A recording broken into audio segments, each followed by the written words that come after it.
Dow is over $50,000. I don't know why you're laughing. You're a great stock trader, as I hear, Raskin. The Dow is over 50,000 right now. The S&P at almost 7,000. We should be talking about, what does a Dow have to do with anything? That's what they just asked.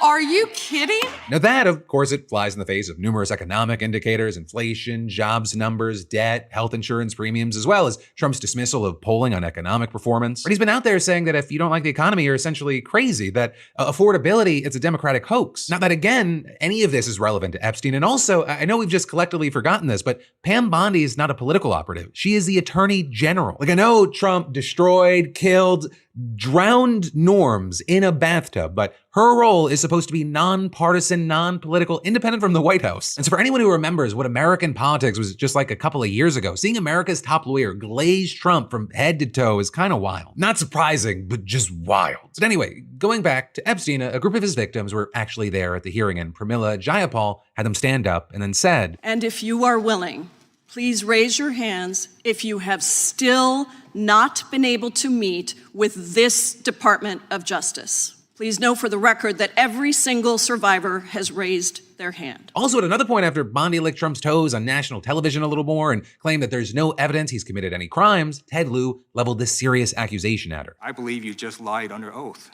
There is ample evidence in the Epstein file. Don't you ever accuse me of a crime. I believe you just lied under oath, and this is all on videotape. You said there's no evidence of a crime. I'm showing you, here is a witness statement who called into the FBI's Threat Operations Center.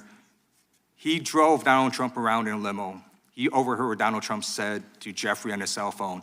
He was so angry, he was gonna stop a limo and hurt Donald Trump. And he met a girl who said she was raped by Donald Trump and Jeffrey Epstein. She later had her head blown off, and officers at the scene said that could not have been suicide. But you also had Thomas Massie, who's been leading the charge on the release of the Epstein files with Ro Khanna, calling her out first for accidentally publishing the names of victims and then for redacting the names of implicated men. To my right is an email that was sent by the victims' lawyers to the DOJ. It was a list of names not to redact, a list of names not to release. What did the DOJ do with this email? They released this email in the document production. Literally the worst thing you could do to the survivors. Then you had Massie pulling up another document referring to co-conspirators in sex trafficking, and he noted that while billionaire Les Wexner's name was found in other parts of the files, it was redacted there.